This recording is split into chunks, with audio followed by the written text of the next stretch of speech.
এক মালিক কুকুর পুষেছে, আর রাত দ্বীপ্রহরে মালিকের যখন গভীর ঘুম আসছে, সুখের ঘুম, তখনও ঘেউ ঘেউ করে ডাকছে, চিৎকার করে।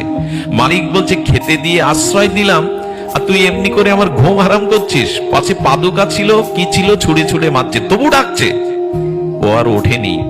সকালবেলা দেখলো বড় ভুল করেছি। ও চিৎকার করে ঘেউ ঘেউ করছিল, ওই ঘর থেকে চুরি হয়ে গেছে। ওই চোরকে সতর্ক করার জন্য, আমাকে সতর্ক করে এই সম্পদ রক্ষা হবে বলে কুকুর ডাকছিল।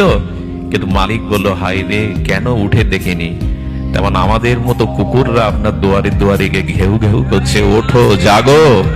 কিন্তু কজন জাগে, কজন উঠছে? একটা সময় এসে দেখবেন আয়ু চুরি হয়ে গেছে। এই মনুষ্য জীবনের আয়ু চুরি হয়ে গেছে, আর বলবার সময় পাবেন না। তাই বৈষ্ণবরা যে ঘেউ ঘেউ করে দুয়ারে এসে, অন্তত এদের ঘেউ ঘেউ ডাকে একটু উঠুন, একটু জাগুন, তারা যা বলে শুনুন। কারণ আপনার আয়ু চুরি হয়ে যাচ্ছে, সময় চুরি হয়ে যাচ্ছে। একটু যদি আচরণশীল না হই, তাহলে শুধু শুনে কিছু হবে না।